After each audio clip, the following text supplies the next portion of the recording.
So our next speaker is Fatih Bogaards, who will be talking to us today about multi-tissue omics and lifestyle. He is affiliated with CECAD and Leiden University Medical Center, where he explores how lifestyle factors influence metabolism and aging. Thank you for the kind introduction. My name is indeed Fatih Bogaards, and I work at CECAD in Cologne and also at the Leiden University Medical Center. And my talk today will be about a lifestyle intervention where we had an analysis of multi-tissue and also multi-omic.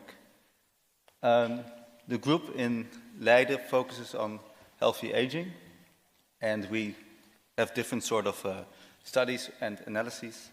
And we train biomarkers to look into understanding mechanisms of healthy aging, and we also use these then to mark vulnerability.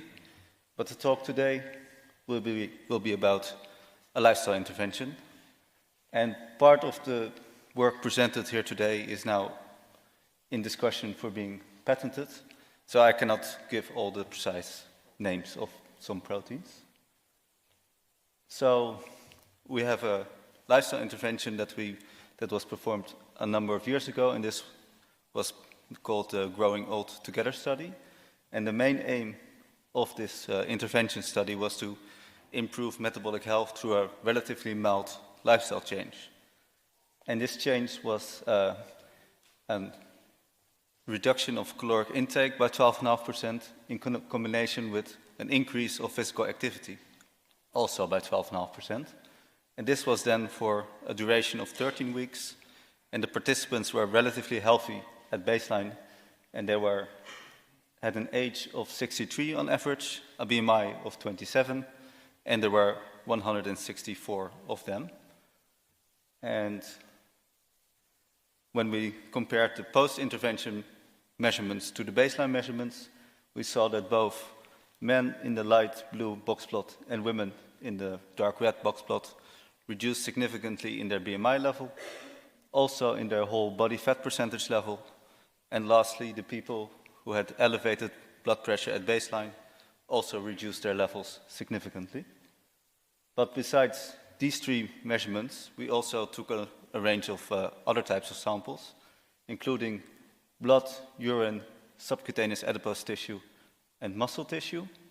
And we took these at different types of time points, because there was also a nutrient challenge implemented, and so we have the more metabolic tissues only in the postprandial state.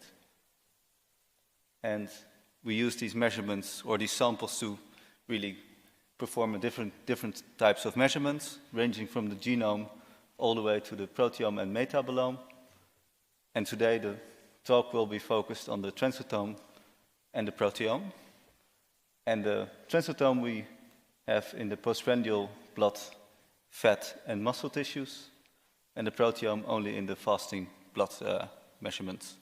And when we compare the intervention effects, we always compare the post-intervention levels to the matched participant at baseline.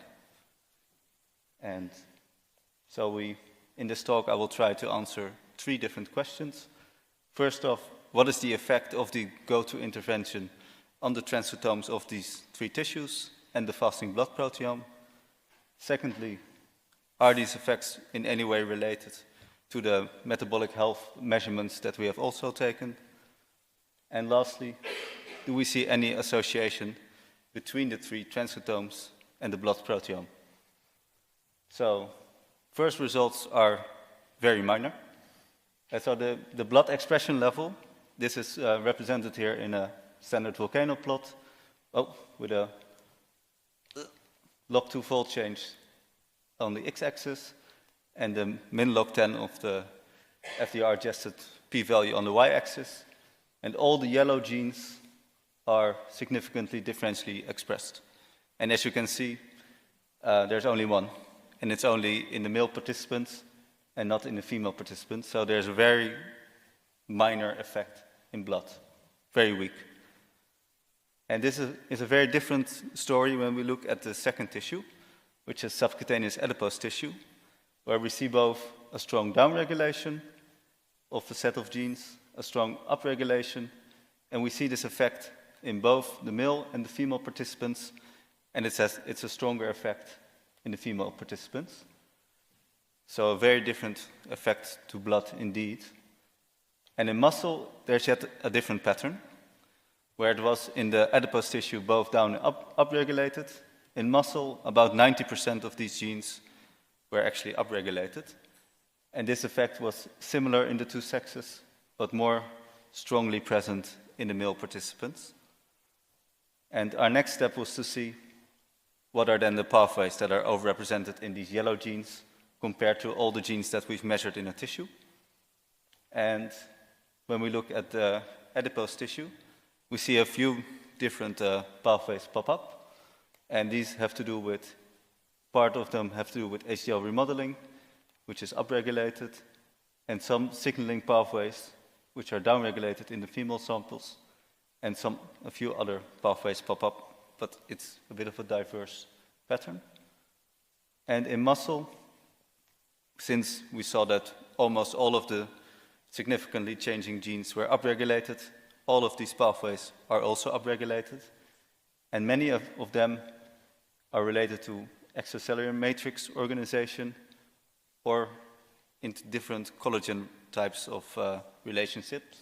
So we think that the genes that changed in muscle have to do with muscle remodeling, as in, yeah. So, and then our next step was to see, do the genes that change in this list of pathways associate with the three different health markers that we mentioned in the beginning. So this is a very big plot, but I will guide you through it a bit.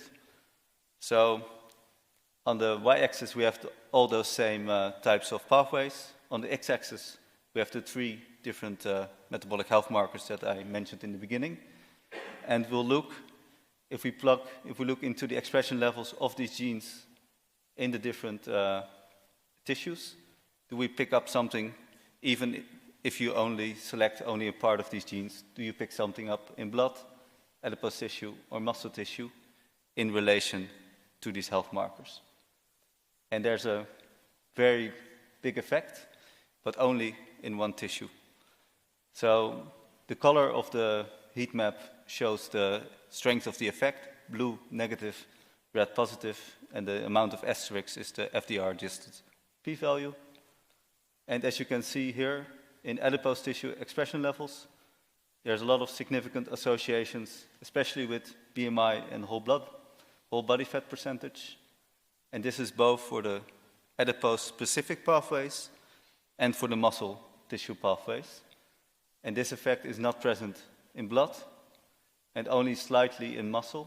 But if you really want to capture the metabolic health changes of such an intervention, adipose tissue is really the tissue that you want to be looking at. But adipose tissue is quite difficult to sample, just like muscle tissue, which is a bit of bad news because the muscle blood expression really did not show any effects. So our next step was then to see how is it in the blood proteome. And the blood proteome is measured in Cologne in an in-house platform, which is one of their facilities there. And they have a mass spec platform there to measure around 300 to 400 most abundant proteins, in this case in a blood sample. And where we saw hardly any effect in the blood transcriptome, the blood proteome really showed a strong effect, which was primarily downregulated. And this was present, relatively similar in strength in men and in women. And when we then looked again, what kind of pathways are these then involved in, we see that they mostly have to do with type of immune-related pathways, so an adaptive immune response, coagulation, and the complement activation are a few of them. And if we then look with these same three types of health markers that we mentioned before, do we see any significant association? Then we see especially in the male samples that there's a positive association with BMI and total body fat percentage. And this makes sense because a lot of these proteins were down-regulated and the participants also reduced their BMI levels. And besides that, we also now explored more into the immune metabolic types of health markers to see if these proteins captured more than just these three. And there we saw that these protein levels were also associated with serum markers of fat metabolism and especially also inflammatory markers, and then predominantly glycoprotein acetyls and not as much CRP. And our last question was then, since we do not see anything happen in the blood transcriptome, but we do see it in the two other tissues, and we see it in the blood proteome, could this mean that some of these proteins do not originate from the blood, but come from another tissue, maybe even one of the tissues that we have measured? And we did a relatively simple analysis where we looked into the associations between the protein level in blood and the matched gene levels in blood, adipose tissue, and muscle tissue. And then we could see, is there an association maybe which is stronger with one compared to the other two? So, for example, this one is stronger than in adipose tissue and blood compared to blood transcriptome and blood proteome and the muscle measurement. And while another one might then be more linked to the blood or to the muscle transcriptome. And when we performed this analysis, we found a selection of proteins which was then primarily positively associated with the adipose tissue. And these are the results in the male samples, and the red edges show a positive association between the adipose tissue expression level and the blood protein level. And this was also very similarly the case in the female samples, where especially here as well, the adipose tissue showed a strong positive association, way stronger than the muscle tissue and the blood tissue as well. So I think when we then looked into what kinds of proteins these are, we saw that these were also part of a few of the pathways that we saw overrepresented in the blood proteome. And I think this brings me to my recap slide. So in total, what did we see in the intervention?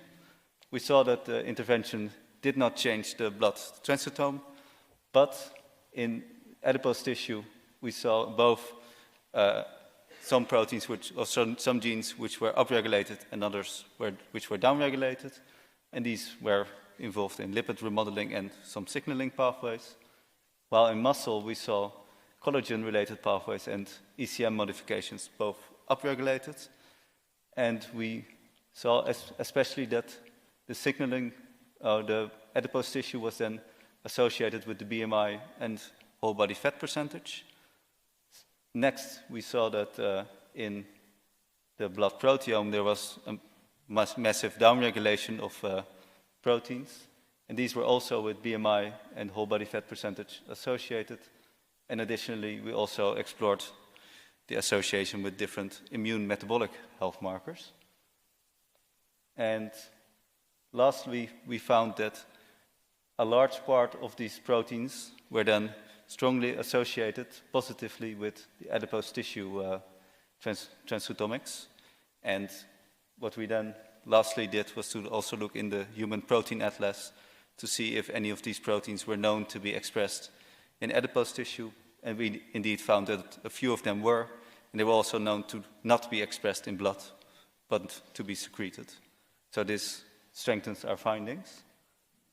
And that brings me to my acknowledgements, and I want to thank Eline, Marcel, Lisette, and Philip for their supervision, the organizers for giving me the opportunity to give this talk, and for you all for listening. And if you're interested, part of the story here is recently published, which is mostly the transcriptomic story. So.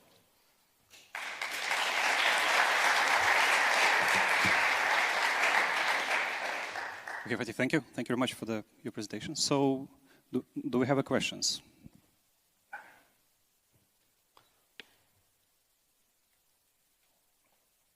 Yeah, I think there's a. Yeah, sorry. Sorry. Thanks very much for the question, for the story. My question is how to translate this to advices for people, because you're studying lifestyle changes. How can we translate all those lessons into something which is tangible, which we can make into reality in prevention or lifestyle advice? I'm trying to bridge that. Yeah. That is pretty difficult, because this was a pretty this was an intervention with quite big variation between the people, because for one person 12.5% change in physical activity is something very different compared to the other. But one of the things that I would like to say that you can still see quite big improvements even though you change your lifestyle not super intensely. So for most of these people, the lifestyle was changed. This was not resistance training or anything like that, but it was first in discussion with a physiotherapist and a nutritionist to make a personalized plan. And even though it was only 3 months and only relatively minor changes, these people still improved also at the age that they were already been. But I cannot really say any specific things in terms of lifestyle. Because you're trying to IP this this No, one? not this, no. Okay. But we do have some accelerometry data which shows what people did, but it's very, very different between person A, person B, person C, so this is all different per person. Okay, cool. Thank you very much, Fatih. Yeah, thank you.